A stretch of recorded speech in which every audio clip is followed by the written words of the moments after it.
Bir düşünün. Aydasınız. Yukarıda zifiri siyah gökyüzü. Dünya uzak bir yerde mavi bir küre gibi parlıyor. Düşük yer çekimi sayesinde zıplaya zıplaya ilerliyorsunuz. Ama kritik bir sorun var. Nefes alamıyorsunuz. Bu bir film karesi ya da rüya olabilirdi. Ama ya şu iddia doğruysa? Bilim insanları ay toprağından oksijen üretebiliyor. Jeff Bezos'un uzay şirketi Blue Origin çok önemli bir adım attı.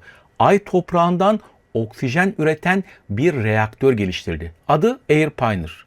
Peki nasıl çalışıyor? Ay yüzeyini kaplayan o ince toz tabakası var ya, buna regolit deniyor. İşte bu reaktör o tozu alıyor ve içindeki oksijeni serbest bırakıyor.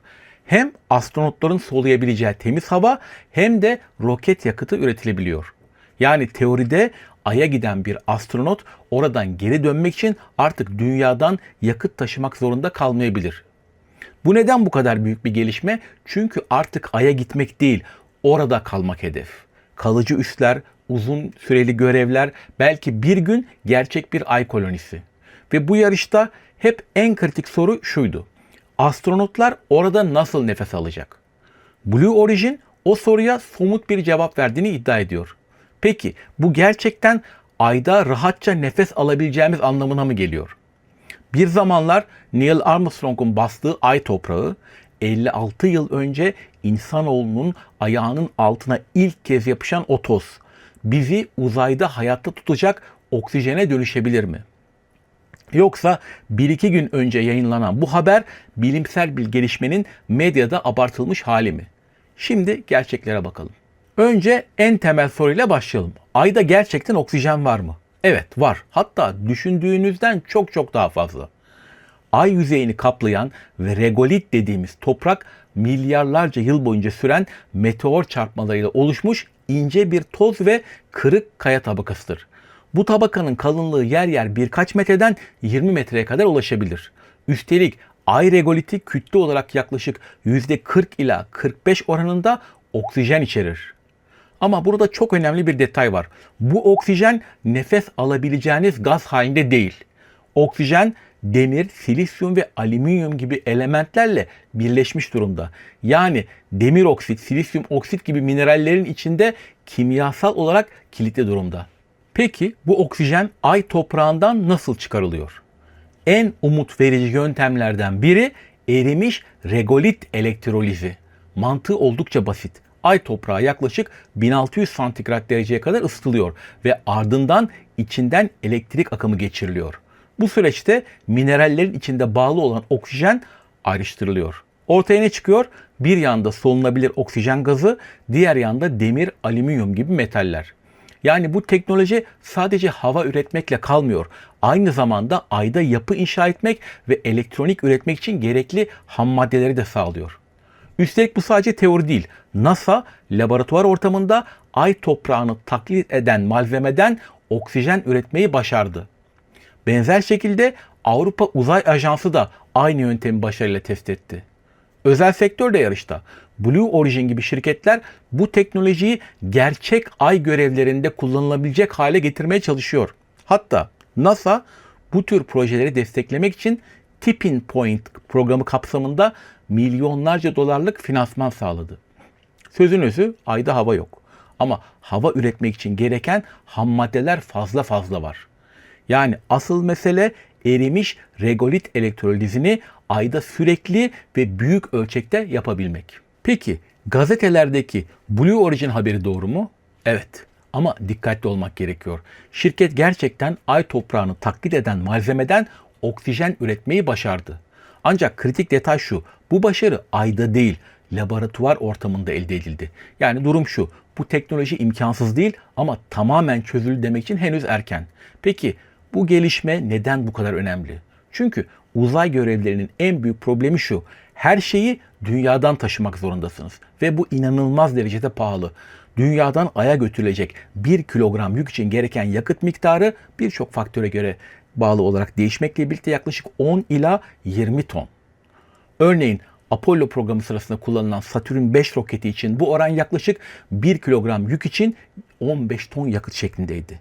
Günümüzde ise SpaceX Falcon Heavy'nin 1 kilogram yükü Sadece dünya yörüngesine taşımak için yaklaşık 2,7 milyar dolar civarında yakıt maliyeti var. Ay'a taşımanın maliyeti ise çok daha yüksek olacaktır. Çünkü daha büyük bir hız ve daha uzun mesafe söz konusu. Ay'a yük taşımak mesela 1 kilogramlık yük için fırlatma işlemi dahil yaklaşık 10 ila 15 milyon dolar gibi bir maliyet söz konusu sadece 1 kilogram için. Yani eğer oksijeni Ay'da üretebilirseniz astronotlar nefes alabilir. Roketler için yakıt üretilebilir ve görev maliyetleri ciddi şekilde düşer. İşte bu yüzden bu yaklaşımın özel bir adı bile var.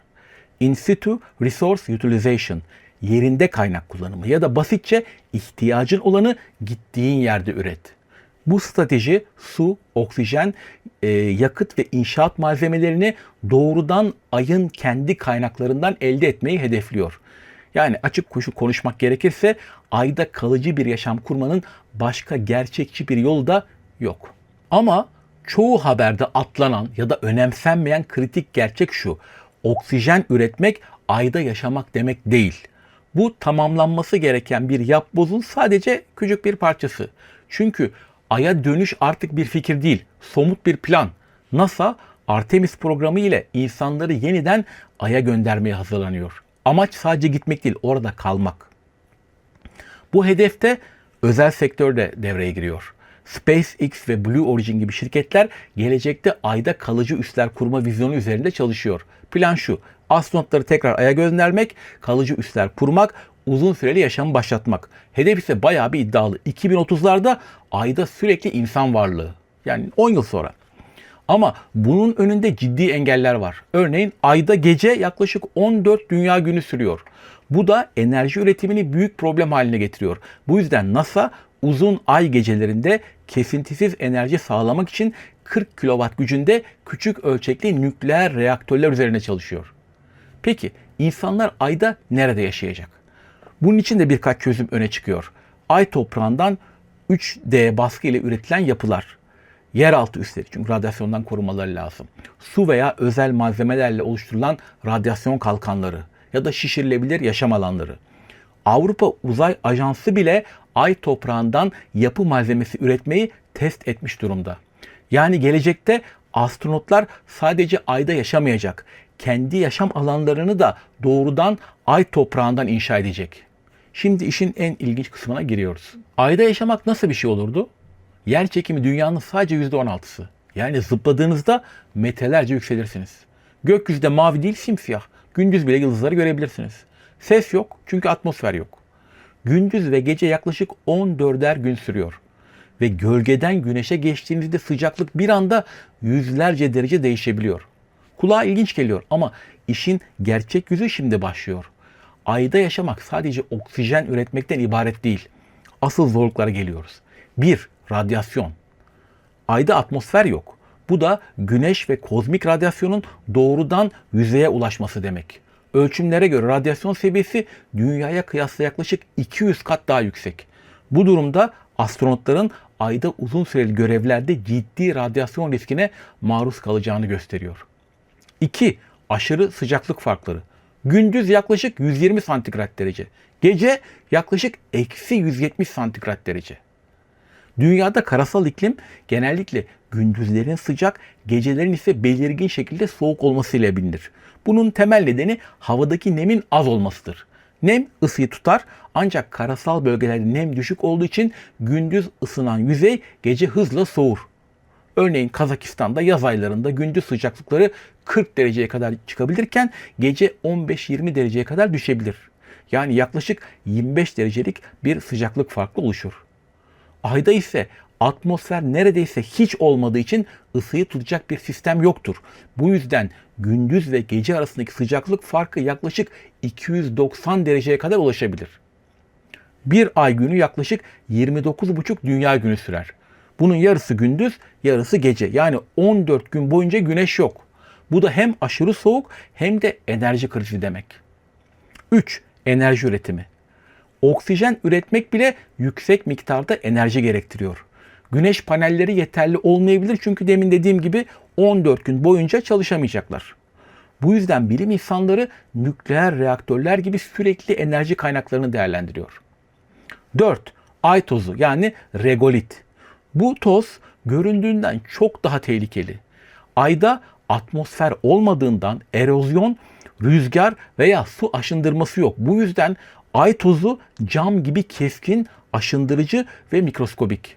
Her yere sızıyor, ekipmanları bozuyor, elektroniklere zarar veriyor. Hatta solunduğunda akciğerler için ciddi risk oluşturuyor. 5. Su ve yaşam desteği. Su olmadan yaşam mümkün değil. Ayda su var ama çoğu buz halinde ve kutuplardaki karanlık kraterlerde saklı. Su, içme, oksijen üretimi ve yakıt için kritik. Bilim insanları bu suyu çıkarmak için farklı yöntemler üzerine çalışıyor. Isıtıp buharlaştırma, güneş enerjisiyle ayrıştırma, robotik sondaj sistemleri. Hatta çıkarılan su elektrolizle hidrojen ve oksijene ayrılarak hem nefes almak hem de roket yakıtı üretmek için kullanılabilir. Kısacası ayda yaşam mümkün olabilir ama bu sandığımızdan çok daha karmaşık bir mühendislik problemi. Benim en hoşuma giden fikir şu. Ay bir uzay benzincisi olabilir. Neden? Çünkü ayda yer çekimi çok düşük. Bu da roketlerin kalkışını çok daha kolay hale getiriyor. Üstelik oksijen üretmek mümkün. Su varsa onu hidrojen ve oksijene ayırmak da mümkün. Bu ne demek? Roket yakıtı. Yani gelecekte Mars'a gidecek bir araç önce Ay'a uğrayıp yakıtını doldurabilir. Sonuçta büyük resme bakıyoruz. Bugün bildiğimiz gerçekler şunlar. Ay toprağından oksijen üretmek mümkün. Bu laboratuvar ortamında başarıyla gerçekleştirildi ve gelecekte uzay kolonileri için kritik bir teknoloji. Ama henüz ayda çalışan sürekli ve güvenilir bir sistem yok ve kalıcı yaşam için çözülmesi gereken çok daha büyük problemler var. Belki bir gün ayda yaşayan insanlar için bugün oksijen üretimi nasıl gidiyor sıradan bir soru olacak. Ama şu an için bu fikir bilim kurgu ile gerçeklik arasındaki sınırda duruyor. Bugünlük de bu kadar. Videoyu sonuna kadar izlediğiniz için teşekkür ederim. Konuyla ilgili düşüncelerinizi yorumlar bölümünde paylaşabilirsiniz. Bir başka programda buluşana dek hoşça kalın.